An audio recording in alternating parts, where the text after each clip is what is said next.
You are staring at the back of the head of the man who in 24 hours will destroy your world. His name is Arminius. He rides stirrup to stirrup with your general, throws back his head and laughs so hard that wine splashes out of his silver cup onto the horse's mane. You trust him more than the silent local gods. Of course you do. He is a Roman knight, an equus Romanus. He is one of you. He smells of expensive oil and success. He is not wrapped in an animal skin, but in a rich officer's cloak, and on his finger a citizen's ring glitters. He has served in the Roman army in far provinces. He knows exactly how your commands sound on the march and in battle. His Latin is cleaner than that of many of the lads in your tent. He is living proof that Rome can not only break people, but remake them. You shift the strap of the heavy pack cutting into your shoulder and smirk. This is just a stroll. One last campaign before discharge. The 17th Legion, your legion, is marching together with the 18th and 19th, three of the finest legions in the empire. Back home, near Neapolis, a plot of land, a couple of slaves, and silence are already waiting for you. You do not yet know that this forest is not a road home, but a giant mass grave. You do not know that your smiling friend has already sold your life, your blood, and your future in order to become a legend for the tribes beyond the Rhine. Welcome to the last march of the 17th Legion. In this video, we are not going to push little counters around a map like bored historians in their offices. We are going to live through the disaster in the Teutoburg forest as it was felt on the skin, like the first Vietnam in human history. You will see the war through the eyes of an ordinary legionary in the year 9 of our era, a soldier of one of the three legions, the 17th, 18th, or 19th, that will vanish into the forest without a trace. No dry summaries. Only what a man in iron sees in front of him, stuck in a foreign land where every bush may hide an ambush. Your equipment, the peak of ancient technology, will turn in a single moment into an instrument of torture. We will open up the anatomy of a perfect betrayal, how Rome itself raised its own killer, gave him citizenship, command of allied cavalry, dressed him in an officer's uniform, and refused to believe that the knife was already at its throat. We will pass through 3 stages of mental collapse, from imperial arrogance to animal terror, and finally to the surreal silence of the end, in which empires fall. This is not just the story of a lost battle. This is the story of how one mistake in judging our man wipes out a superpower's plans for the next 2,000 years. Look at this column. This is not a death march, it is a move. This is not the battle formation of 3 legions at whose very sight barbarians should be wetting their trousers. This is a traveling circus. Instead of stamping in step in a tight formation, you are strung out in single file along a narrow road stretched over many miles. Your shield, your scutum, does not protect you now, it only gets in the way. On the parade ground, it turned you into a moving wall, but here, in a car on your back, it hangs like an awkward bag, bumping against trees and against your neighbors. On the wagons beside you, instead of spare spears and construction tools, ride a carved oak cable for the governor's feasts, marble statuettes of the gods, chests filled with dishes and wine. You do not hear the clash of iron and the sharp bark of centurions' orders, but women's laughter and chatter. The officers have brought their families, servants, slaves. They are coming here as if on holiday, into an almost conquered Germany. The air smells not of danger, but of dust, horse sweat, and the cheap perfume of the camp followers who have tagged along behind the baggage train. If you did not see the dark walls of the forest on either side, you might think this was the road from Rome to Ostia. Our commander, Publius Quintilius Verus, is leading 3 of the empire's best legions as if they were a police patrol in the center of Rome. In his head, the war has already been won. For him, Germany is already a province, just somewhat cooler and wetter. He thinks he is on his way to collect taxes, pronounce judgments, and deal with local horse thieves. Here, the Romans made the most terrible mistake a man can make in a fight. They let their hands drop while standing in front of a killer. We relaxed our muscles where we should have clenched our fists. Helmets dangle on breastplates. The pillar, the heavy throwing spears, our artillery salvos, are useless now. In this crush, you cannot even raise your arm to throw without poking out your comrade's eye. And the guarantor of this calm was one man, Arminius. Look at him. His expensive red cloak looks defiantly bright in all this muddy green. Under the cloak is a Roman cuirass, not a barbarian hide. He is at home among his own. He knows all the centurions by name, remembers who got a pay rise and who lost his savings in dice last night. He is living proof that Rome has won, that any wild beast can be tamed, taught to eat from a plate, and made to serve in the allied cavalry. Verus dotes on him. Arminius is constantly nearby, leaning to the general's ear and advising which road to take to shorten the way, which tribes are reliable, where you can pass without fear. But this is not friendship. This is hacking. The worst enemy is not the one who stands on a hill with an axe shouting curses at you. It is the one who sits with you by the fire, eats your bread, knows how your night password sounds, and can imitate your commander's voice. In the evening, on the eve of the march, something happens in the camp that should have made the hair rise on the neck of any experienced soldier. Old Segestus, Arminius' father-in-law, bursts into Verus's tent right in the middle of dinner. He does not whisper. He shouts, spraying saliva onto the silver cups. He points his knotted finger at Arminius. He is a traitor. This is a conspiracy. Arrest him now, or we are all dead men. Chain us both, then sort it out later. Silence falls in the tent. You can hear only the crackle of the torches and the ring of a drop of wine falling on the floor. Everyone looks at Verus. The governor slowly shifts his gaze from Segestus' face, purple with rage, to the calm, slightly surprised face of Arminius, and he begins to laugh. For him, this is not a report of high treason. For him, it is just one more round of an old family feud. Verus knows about the long conflict between them and thinks that Segestes is simply settling scores. You again with your petty quarrels, old man? You can read in his eyes. Pour him some wine and let him sleep it off. In that moment, the fate of 20,000 men is sealed. Personal grudges block out a real threat. The system prefers a pleasant, sweet lie to an uncomfortable, prickly truth. The next morning, the column turns off the wide, straight imperial road into the thicket. The stone via becomes a muddy path, and the forest closes behind your backs like the jaws of a trap. First, the light changes. The sun that only moments ago was burning the back of your neck on the open road vanishes as if someone has turned it off. The crowns of the trees close above your head like a coffin lid. The forest swallows the daylight and paints everything in a dull green, damp half-darkness. Then the sound changes. The rumble of the column, the laughter, the talk, the creaking of wagons, all of it drowns in a deafening silence. You suddenly realize that you do not hear any birds, only the occasional crack of a branch under someone's foot and the heavy breathing of the man beside you. The road, wide and well-worn, narrows into a broken trail. The wagon wheels that an hour ago rolled easily over stone now sink into thick black mud. One after another, wagon poles and axles snap. The centurion's orders are lost in the confusion. Close up, keep your intervals. But there is no formation anymore. There is only a crush. On the left is a bog that reeks of rot and stagnant water. Any step to the side risks sinking you to the knee. On the right is a steep, slippery slope, its surface clawed with roots. You are trapped. Your maniple, your cohort, all that stayed in another world, back on the parade ground. You are no longer part of an invincible Roman machine. You are just a man in armor, stuck in a traffic jam leading straight to hell. Without even drawing his sword, Arminius has destroyed the legion's main advantage, its formation and discipline. All he did was choose the right road. In this narrow forest corridor, your 3-meter pilum is powerless. You cannot swing to throw it. The shaft catches on branches. The heavy scutum snags on tree trunks and on the shoulders of those around you. Everything that made you a war machine in the open field has become dead weight here. And then the sky goes fully black. The first crash of thunder shakes the air, and a wall of water falls from above. This is not rain. It is a cold, furious torrent that turns the path into a river of mud and moments. Water pours down your neck, trickles beneath your mail, runs in icy streams along your back.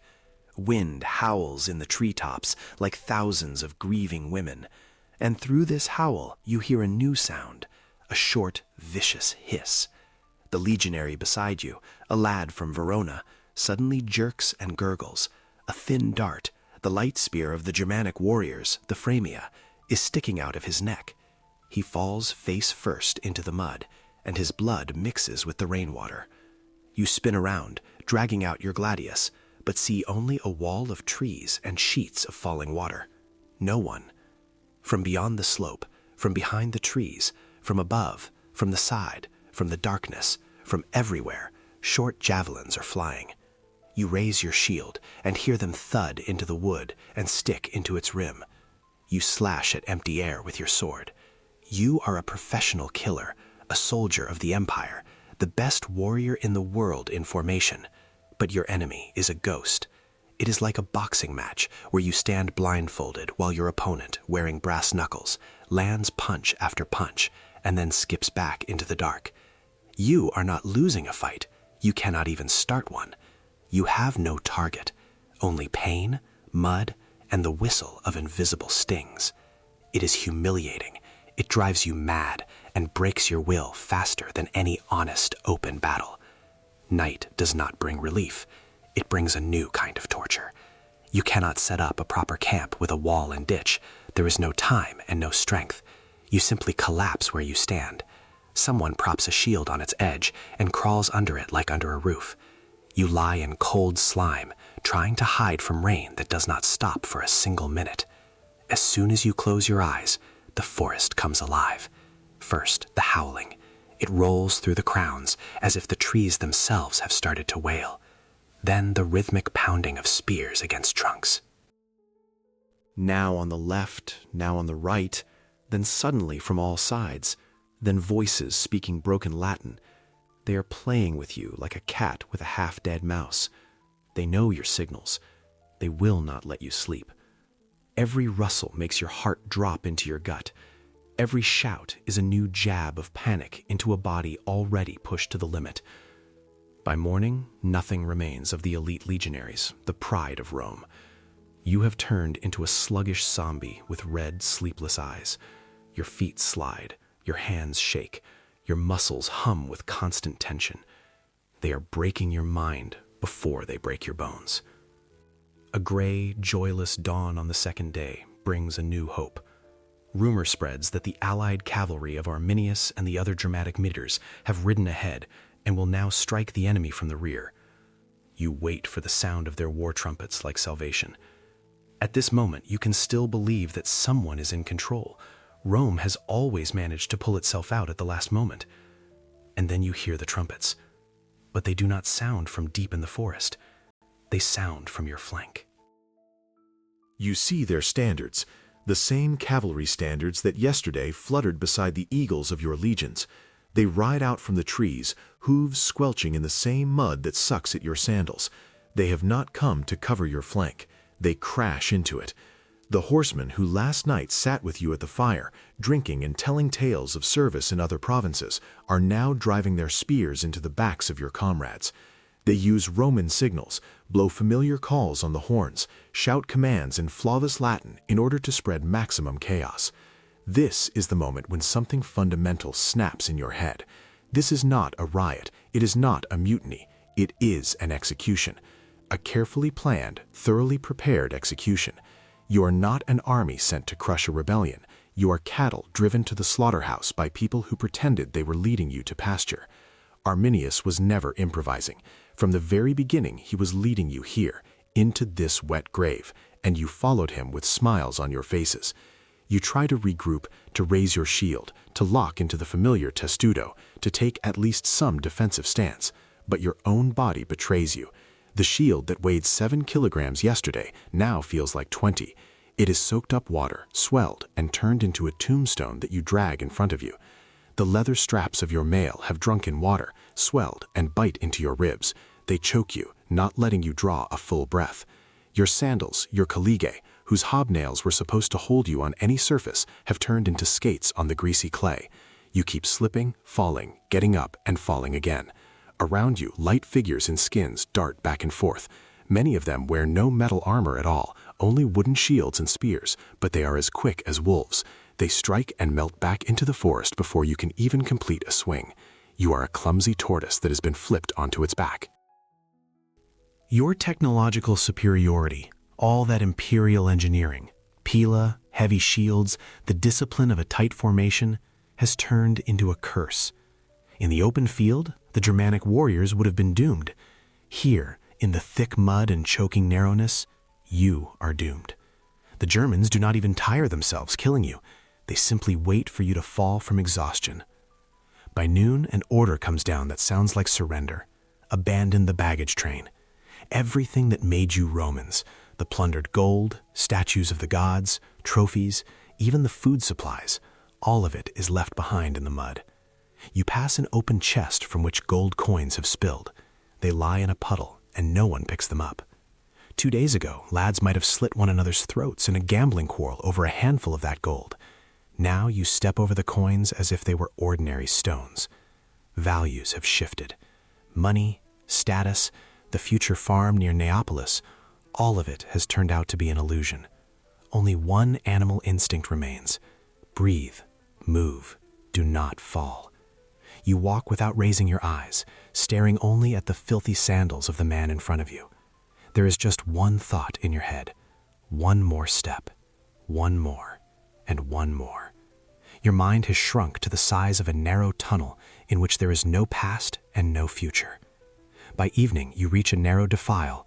On the left is a quagmire where several wagons and horses have already sunk, their bodies half hidden in the black slime. On the right is an artificial earthen rampart, freshly dug, with smooth, almost tidy slopes. Behind the rampart, you can see the silhouettes of Germans with spears and javelins. This is not an improvised ambush. It is an engineering work, prepared beforehand. Arminius knew that you would come here, to this exact spot, at this exact hour. He built a slaughterhouse for you and waited patiently for you to walk into it by yourselves. Ahead, there is a narrow neck of path. You can pass only 2 abreast. And behind the rampart stand hundreds of Germans with javelins. This is not a battle, it is a shooting range, and you are the targets. The first ranks try to break through and fall, bristling with spears like hedgehogs. Men trip over the bodies, fall under the feet of those behind, cover their heads with their hands. You stand packed in the crowd, squeezed on all sides, and you understand there is no road ahead, there is only death. And then you see Varus. He stands in the center of the chaos, his white governor's cloak turned into a filthy rag. His face is not the face of a commander. It is the face of a man who has just truly understood that he has been deceived. He does not shout orders. He does not try to save the situation. He quietly gives his last instructions, then calmly draws his gladius and looks at the steel blade for a few seconds as if trying to read an answer on it. He chooses to leave this life. His closest legates, knowing that captivity among the barbarians is worse than death, follow their commander's example. The army's head is cut off in a matter of minutes.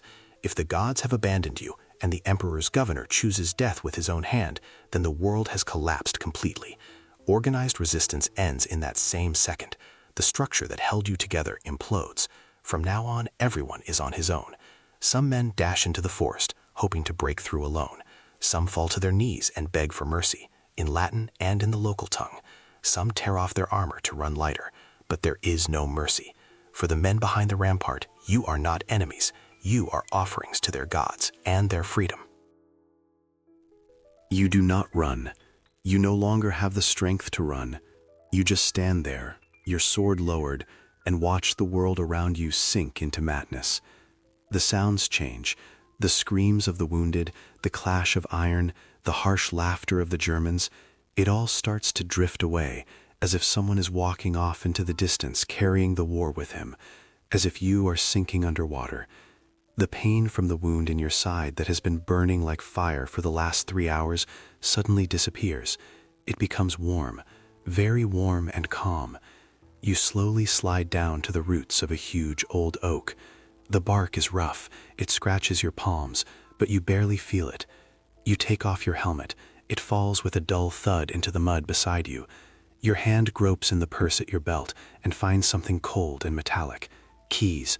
A small bunch of keys to a house near Neapolis that does not yet exist, but for you it is already real. You close your eyes, and you do not hear the crunch of bones or the screams of dying comrades anymore. You hear the surf of the Tyrrhenian Sea. You feel the sea breeze stir your hair, stuck together with sweat and blood, but in this vision it is already dry and clean. The dark, wet trunks of the German pines blur in your mind and turn into neat rows of olive trees. The rain drumming on your armor becomes the soft rustle of vine leaves in the wind. The sharp smell of blood and wet leather is replaced by the scent of warm dust and baked bread. You see your house, whitewashed walls, red tiles, a thin plume of smoke from the chimney, a narrow path from the gate to the door, already worn by your imaginary steps. You see your wife coming out onto the threshold, wiping her hands on her apron. She squints into the sun and smiles at you. You smile back. A shadow falls across your face. Here, in the forest, a German is standing over you. He is young, his face painted with soot and ochre, his eyes burning with triumph and fury. He lifts his spear for the thrust. But you no longer see him. You are no longer in the forest. In your world, you are opening the little gate of your garden. Gravel crunches under your feet, not branches and bones. You step over the threshold. You are home. You are finally home. A blow. Darkness. Silence. 6 years have passed. Onto this same clearing march men wearing the same kind of armor you wore. These are the legions of Germanicus, the emperor's nephew. They have come to bury the dead and take revenge. But what they see makes hardened veterans turn away and spit bile. The battlefield has turned into an open-air museum of death. White bones of thousands of men cover the ground like the first snow. The skulls of officers and centurions are nailed to trees with iron spikes, grim trophies of the victors. The altars of the barbarians still stand here, soaked in Roman blood. Rusty swords, bent javelins, and helmets lie in the grass, which in 6 years has grown up through the ribs of the fallen. Germanicus's soldiers silently gather the remains and heap them into one huge mound. The eagles of the legions are gone. As the greatest prizes, they were carried deep into the forests, and Rome still has to win them back in brutal battles. They are burying not only their comrades, they are burying Rome's ambitions in Germany. Here in this damp forest ends the dream of a straight road from the Rhine to the Elbe, of new provinces, new taxes, new villas for veterans. It is said that when news of the destruction of the 3 legions reached Rome, the aging Emperor Augustus did not appear in public for several days. At night, the servants heard him wandering through the palace, bumping his head against doorposts and whispering the same phrase over and over. Everyone who has ever heard of the Teutoburg forest knows this phrase. You can write it in the comments before you hear it from my lips. Quintilius Varus, give me back my legions. The Teutoburg forest did not destroy the empire. It did not physically wipe Rome from the face of the earth, but it struck a far more terrible blow. It stopped the heart of expansion. The Romans looked into that green abyss beyond the Rhine and decided, monsters live there. There is no place for civilization there. This border, drawn in the blood of 3 legions, divided the continent for a long time, Roman west and barbarian north. Arminius won.